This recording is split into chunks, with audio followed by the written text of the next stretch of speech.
가야 건국신화 2편 수로왕과 탈의 변신술 대결 이야기 시작하겠습니다. 그 무렵 바다 건너에 완화국이라는 나라가 있었습니다. 가락국에서 동북쪽으로 수천 리나 떨어진 곳이었지요. 완화국은 함달 왕이 다스리고 있었어요. 그런데 함달 왕과 왕비 사이에는 오랫동안 자식이 없었습니다. 간절히 자식을 원했던 왕비는 늘 신에게 빌었어요. 하늘의 신에게도 빌고 산천의 신에게도 빌었지요. 왕비의 간절한 기도가 하늘에 통했는지 어느 날 왕비의 배가 불러오기 시작했어요. 나라의 경사였지요.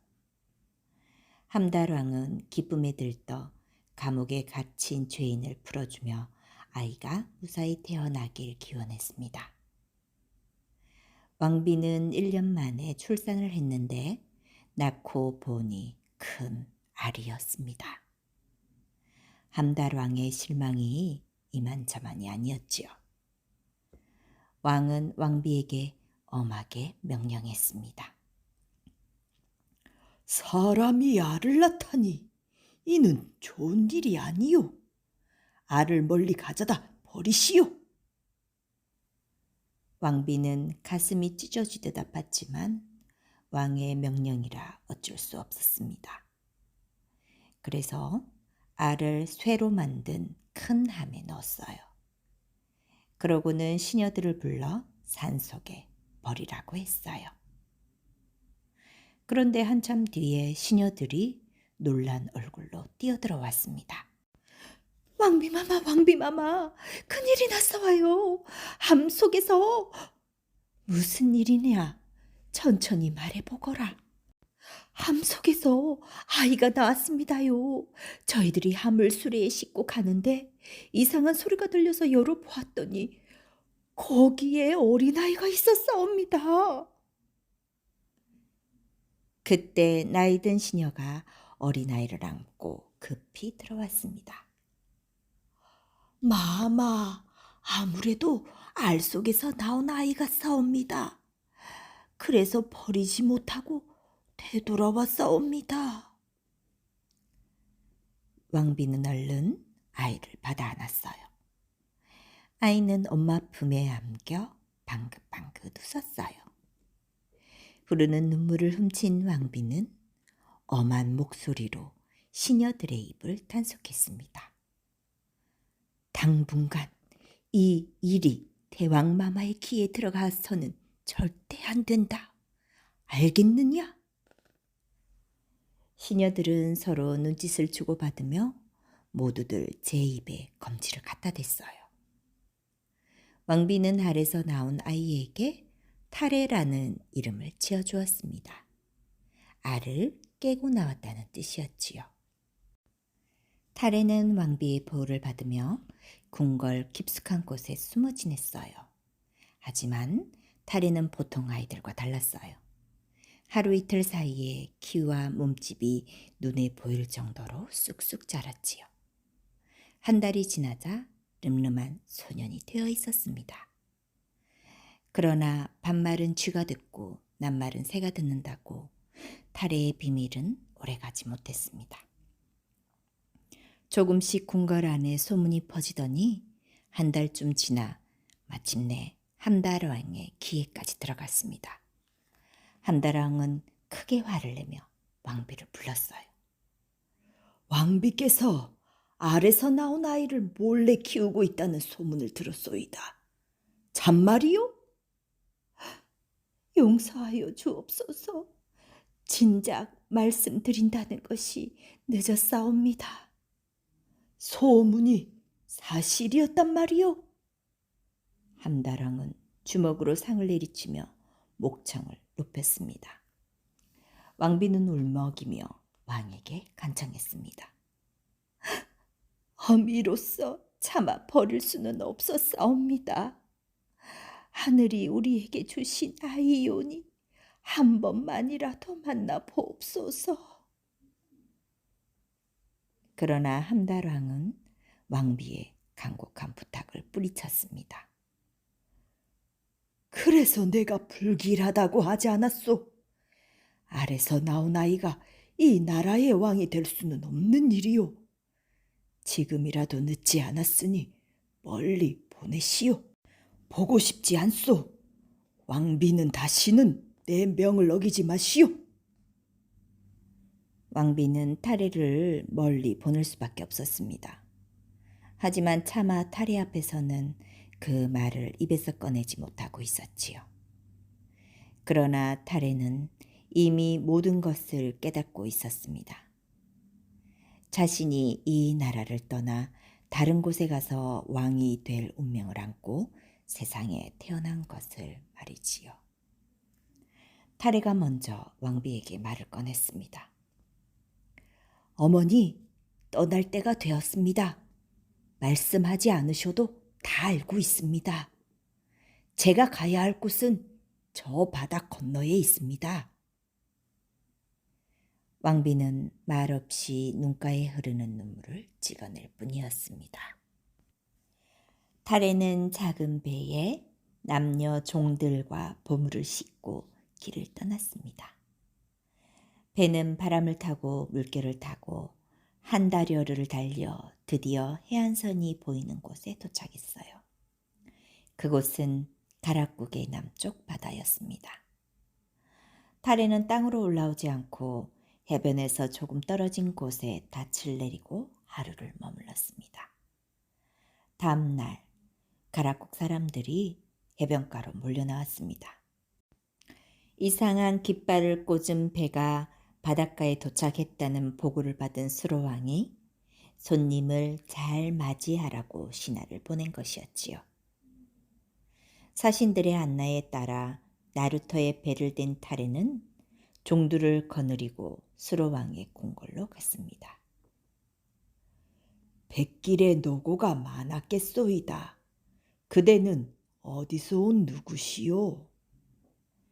수로왕의 인사를 받은 타레는 도전적으로 말했습니다.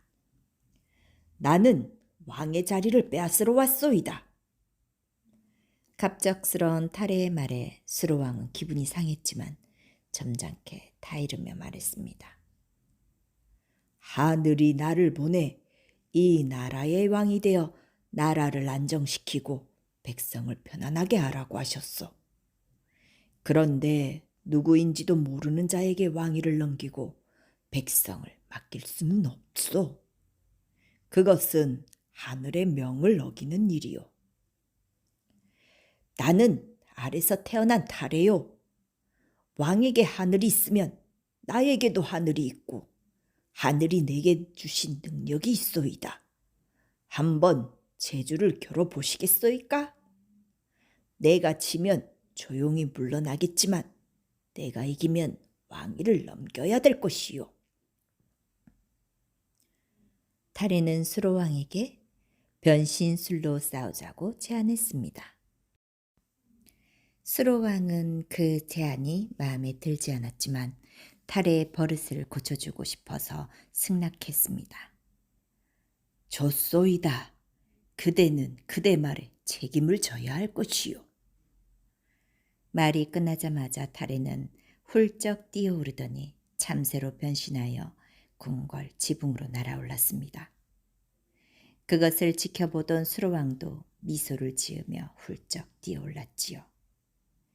그 순간 왕의 모습은 강곳이었고 새 매 한 마리가 하늘로 날아올라 참새의 뒤를 쫓았습니다. 그러자 쫓기던 참새는 매로 변신하더니 새매를 공격하듯 달려들었습니다. 그때 새매는 눈 깜짝할 사이에 독수리로 변해 매를 향해 날아갔습니다. 도망치던 매는 땅으로 내려앉더니 이번에는 사슴으로 변해 숲속으로 달려갔습니다. 그러자 뒤쫓던 독수리도 순식간에 늑대로 변해 사슴을 쫓았지요. 그러나 늑대는 따라갈 뿐 공격하지는 않았습니다. 주랭랑을 치던 사슴은 갑자기 몸을 한 바퀴 구르더니 표범으로 돌변해 늑대를 공격하기 시작했어요. 그러자 늑대는 호랑이로 변신해 표범에 맞섰습니다. 표범은 호랑이 앞에서 꼬리를 내리고 슬슬 도망치더니 타레의 모습으로 돌아왔어요. 그러자 호랑이도 수로왕으로 돌아왔지요. 타레는 그제서야 수로왕 앞에 무릎을 꿇고 엎드렸습니다. 제가 왕과 변신술로 겨루었는데 참새가 새매에게, 매가 독수리에게, 사슴이 늑대에게, 표범이 호랑이에게 잡히지 않았사옵니다. 이는 제 능력이 뛰어난 탓이 아니라 왕의 어진 마음 때문이옵니다. 왕과 같은 성인과 더불어 왕위를 다투기는 어려울 것이옵니다. 제 무례를 용서하옵소서. 이곳은 그대가 머물 땅이 아니오. 그대를 억지로 잡아두지는 않을 터이니 곧 떠나시오. 왕의 너그러운 마음을 잊지 않겠사옵니다. 타레는 수로왕께 인사를 올린 뒤 종들을 거느리고 궁궐을 떠났습니다. 그러나 수로왕은 마음이 놓이질 않았습니다. 혹시 타레가 떠나지 않고 어딘가 숨어있다 반란을 일으킬지도 모르니까요. 수로왕은 즉시 궁궐의 호위를 책임지는 신귀관 대장을 불렀습니다. 장군은 지금 바로 타레의 일행을 뒤따라가시오. 공격하지는 말고 다른 길로 빠지지 않는지, 혹시 백성들을 해치지 않는지 잘 감시하시오. 예, 분부대로 하겠사옵니다. 신귀관 대장은 곧바로 부하들을 이끌고 타레를 추격하기 시작했습니다. 타레는 수로왕의 걱정과는 달리 곧장 나루토로가 타고 온 배에 올랐습니다. 이미 타레는 가라국 땅에 자신이 왕이 될 곳이 아니라는 것을 알았기에 다른 미련이 남아있지 않았어요. 수로왕의 부하들이 자신을 추격하고 있다는 것도 알았지만 신경 쓰지 않았습니다. 타레의 배가 바다로 나가자 신귀관은 500척이나 되는 배를 거느리고 뒤따라왔어요. 타레가 다시는 가락국을 넘보지 못하도록 힘을 과시하려는 뜻이었지요. 타레는 가락국을 떠나 게림국을 향해 돛을 올렸습니다. 타레의 배가 멀리 사라지자 신귀관은 군사들을 거두어 돌아갔습니다. 가락국을 떠난 타레는 며칠 뒤 게림국에 도착했습니다. 타레는 그 길로 종들을 거느리고 서라불로 들어갔지요. 그리고 꾀를 써서 호공이라는 사람의 집을 빼앗아 살았어요. 그 소문을 들은 게림국 남해왕은 타레를 지혜로운 인물이라 생각하여 사위로 삼았습니다. 그 뒤 남해왕의 아들 노래왕이 나라를 다스리다 죽었는데 뒤를 이을 자식이 없었습니다. 자연스럽게 왕위가 타레에게 넘어갔어요. 타레는 남해왕의 사위이고 또 지혜로운 사람이라는 것을 온 나라가 알고 있었으니까요. 수로왕을 찾아온 아유타국 공주 허황옥 이야기 시작하겠습니다. 서기 48년 7월 27일, 그러니까 수로왕이 즉위한 지 7년째 되는 해였습니다. 조회 때 아도관이 아뢰었습니다. 저희들이 여러 해 동안 의논해오던 일을 아뢰겠사옵니다. 대왕님의 덕과 슬기에 힘입어 이제 나라가 안정되고 백성들의 생활이 편안해졌사옵니다. 하지만 대왕께서 하늘에서 내려오신 지가 온 7해가 지났사온데 아직 좋은 배필을 얻지 않으셨사옵니다. 그것이 저희들과 백성들의 큰 근심이옵니다. 그래서 저희들의 딸 가운데 제일 좋은 처녀를 뽑아 왕비로 삼으시는 것이 어떠할런지요. 이것이 저희들이 드리는 간청이옵나이다. 아도간이 머리를 조아리자 다른 9간들도 한 목소리로 간청 하옵나이다를 외치며 머리를 조아렸습니다. 웃음을 머무근 채 신하들을 보고 있던 수로왕이 입을 열었습니다. 내가 이 땅에 내려온 것이 하늘의 뜻이었으니 나의 혼인 또한 하늘의 뜻에 달린 것이요. 그대들은 걱정하지 말고 때를 기다리시오. 수로왕의 말에 신하들은 더 할 말이 없었습니다. 언제인지 알 수 없는 그때를 기다릴 수밖에 없었지요. 며칠 뒤 수로왕이 류청강과 신기관을 불렀습니다. 류청강께서는 마른 배에 좋은 말을 싣고 망산도로 가시오. 그리고 신기관 대장은 승점으로 가서 기다리시오. 갑작스러운 명령에 어리둥절해하던 류청간이 조심스레 물었습니다. 무슨 일로 망산도로 가라 하시는지요? 가서 기다리면 자연히 알게 될 것이니 빨리 떠나시오. 수로왕의 명을 받고 물러난 유청간은 망산도를 향해 급히 말을 달렸습니다. 망산도는 가락국 남쪽에 있는 섬이었지요. 류청간이 떠난 뒤 준비를 마친 신귀관도 부하들을 거느리고 승점으로 향했어요. 승점은 서울로 들어오는 길목에 있는 곳이었어요. 망산도에 도착한 류청간은 배에서 내려 섬의 가장 높은 곳으로 올라갔습니다. 무언가 나타나기를 기다리면서 말이지요.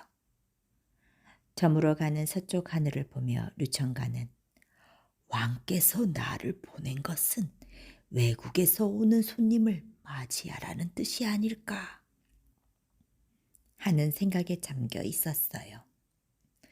그때 갑자기 서남 쪽에 배가 보이기 시작했어요. 붉은 돛에 붉은 깃발을 단 화려한 배였지요. 배를 본 류청간은 군사들에게 급히 명을 내렸어요. 서둘러 횃불을 피워 올려라. 군사들은 서둘러 횃불을 들어 올렸습니다. 그러자 그 불을 본 배가 섬을 향해 뱃머리를 돌렸어요. 배의 속도가 빨라지는 것을 보면서 류청간은 다시 명을 내렸습니다. 횃불을 바꿔 승점으로 신호를 보내라. 횃불이 바뀌는 것을 보면서 류청간은 급히 바닷가로 달려갔습니다. 류청간이 바닷가에 이르렀을 때 배는 막 닻을 내리고 있었지요.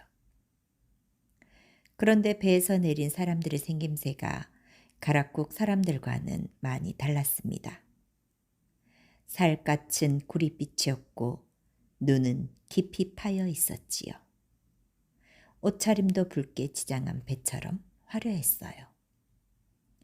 그들 가운데 류청간의 눈에 들어오는 한 여인이 있었습니다. 한눈에 봐도 신분이 아주 높은 사람처럼 보였어요. 류청간은 앞으로 나아가 예를 다해 인사를 건넸습니다. 우리 가락국에 오신 것을 환영합니다. 우리 대왕께서 성견 지명이 있으셔서 귀한 손님이 올 터이니 가서 맞으라고 저를 보내셨습니다.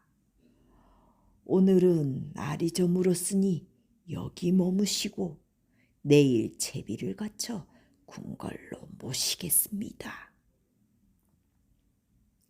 여인은 웃으며 눈인사를 하고는 아무 말이 없었습니다. 류청간은 손님들을 숙소에 모신 뒤 정성을 다해 음식과 술을 대접했습니다. 한편 횃불 신호를 본 신귀관은 급히 궁궐로 돌아가 수로왕께 아뢰었습니다. 망산도에 귀한 손님이 도착했다는 소식이옵니다. 그래, 바로 내가 기다리던 손님이로구나. 하늘이 내게 보낸 손님이야. 스로왕은 즉시 아도간을 불러 손님을 맞이할 만반의 준비를 하라고 명했습니다. 다음 날 이른 아침 아도간 일행은 화려하게 꾸민 배를 띄웠습니다. 왕후를 맞을 배였지요. 배는 강물을 따라 내려가 한나절이 못되어 망산도에 이르렀습니다. 아도간은 왕후에게 나아가 정중하게 인사를 올렸습니다. 저희는 멀리서 오신 왕후를 맞이하러 온 사신이옵니다. 저희와 함께 대왕께서 기다리시는 궁궐로 가시지요. 그때 왕후가 비로소 입을 열었습니다. 내가 평생 처음 보는 사람들을 어찌 경솔하게 따라가겠소? 가더라도 내가 스스로 찾아갈 것이요. 가서 대왕께 그렇게 전하시오. 아도간은 더 할 말이 없었습니다. 아도간 일행은 류청강과 함께 배를 끌고 되돌아올 수밖에 없었지요. 아도간은 수로왕에게 돌아가 사정을 아뢰었습니다. 그 말을 들은 수로왕은 고개를 끄덕였어요. 참으로 슬기로운 여인이로구나. 그대들은 곧 궁궐 밖에 장막을 치고 왕후를 맞을 채비를 하시오. 수로왕의 명에 따라 궁궐 밖 서남쪽으로 60여 보나 되는 곳에 장막을 설치했습니다. 궁궐 앞에는 야트막한 산봉우리가 있었는데 그 아래쪽에 마련된 임시 궁전이었죠. 수로왕은 그 장막 궁전에 나가 왕후가 도착하기를 기다렸습니다. 그때 왕후는 신하와 노비들을 거느리고 별포 나루에 배를 댔습니다. 수로왕이 기다리는 산 너머에 있는 나루였지요. 배에서 내린 왕후 일행은 행렬을 이루어 산 언덕으로 올랐습니다. 왕후를 따르는 사람들은 두 신하 신보와 조광, 그들의 부인인 모정과 모량, 그리고 노비들을 합쳐 모두 20명 남짓이었습니다. 노비들의 짐 속에는 온갖 비단과 화려한 치마저고리, 금은과 옥으로 만든 폐물들이 헤아릴 수 없이 많았지요.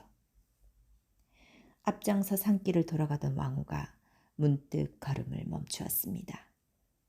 산신령을 모신 신당 앞이었지요. 왕후는 홀로 산신당에 나아가 산신령 앞에 제사를 드렸습니다. 왕후는 자신이 입고 온 바지를 벗어 패백으로 바치면서 자신이 가락곡당에 들어왔음을 아뢰었습니다. 그리고 수로왕과의 혼인이 무사히 이루어질 수 있도록 빌었습니다. 다시 길을 나선 왕후 일행은 어느덧 산길을 내려와 장막 궁전에 이르렀습니다. 그것을 본 수로왕은 급히 나가 왕후를 맞이했습니다. 어서 오십시오. 먼 길에 고생이 많으셨습니다.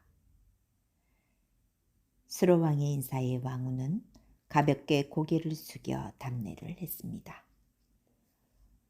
여봐라, 귀한 손님을 어서 장막 안으로 모시고 함께 온 신하들에게도 방을 하나씩 주어 편히 머무르게 하라. 수로왕은 멀리서 온 손님들을 후하게 대접했습니다. 난초로 만든 음료와 해초로 만든 귀한 술을 내주고 고기와 떡도 한 상 가득 내어주었습니다. 비단으로 만든 자리에서 잠을 자게 하고 옷과 보물도 아끼지 않았지요. 그리고 군사들을 보내 안전하게 지낼 수 있도록 보호해 주었습니다. 스로왕은 드디어 왕후와 함께 장막 안으로 들어가 마주 앉았습니다. 그때 왕후가 조용히 입을 열었습니다. 저는 저 바다 건너 아유타국의 공주이온데 성은 허, 이름은 황옥이고 올해 나이가 16이옵니다. 제가 아유타국에 있을 때인 지난 5월 부모님께서 이런 말씀을 하셨습니다. 우리가 어젯밤에 같은 꿈을 꾸었단다. 함께 하늘님을 배웠는데 하늘님께서 수로를 내려보내 가락국의 왕위에 오르게 하였는데 아직 배필을 정하지 못하였으니 그대들의 공주를 보내 배필을 삼게 하여라. 이런 명을 남기시고 하늘로 올라가셨단다. 꿈을 깬 뒤에도 하늘님의 말씀이 귓가에 생생하구나. 너는 곧 아유타국을 떠나 가락국으로 가거라. 부모님의 말씀대로 저는 아유타국을 떠나 이곳에 이르러 대왕의 얼굴을 뵙게 되었사옵니다. 수로왕은 허황옥의 이야기를 듣고 나서 웃음을 머무은 채 말했습니다. 나는 나면서부터 하늘님께서 주신 신령한 능력이 있었소. 그 능력으로 공주께서 올 것을 미리 알고 있었기에 신하들이 왕비를 맞으라 해도 따르지 않고 기다릴 수 있었소. 오랜 기다림 끝에 마침내 공주께서 스스로 찾아오셨으니 참으로 즐거운 일이 아니겠소. 나는 공주를 나의 배필로 맞이하겠소. 수로왕은 자리에서 일어나 허황옥의 두 손을 맞잡았습니다. 그날 저녁 수로왕과 허황옥 황후의 혼인식이 장막 궁전에서 열렸습니다. 횃불이 환하게 타오르는 가운데 두 사람이 맞절을 하고 혼인을 축하하는 백성들의 만세 소리는 하늘에 닿을 듯 했습니다. 쏟아질 듯 빛나는 별은 하늘님의 축하를 전하는 듯 했답니다. 수로왕과 허황후는 이틀 밤을 장막 궁전에서 지냈습니다. 왕과 왕후는 궁궐을 돌아가기 전 왕후를 모시고 왔던 뱃사공 15명을 아유타국으로 돌려보냈습니다.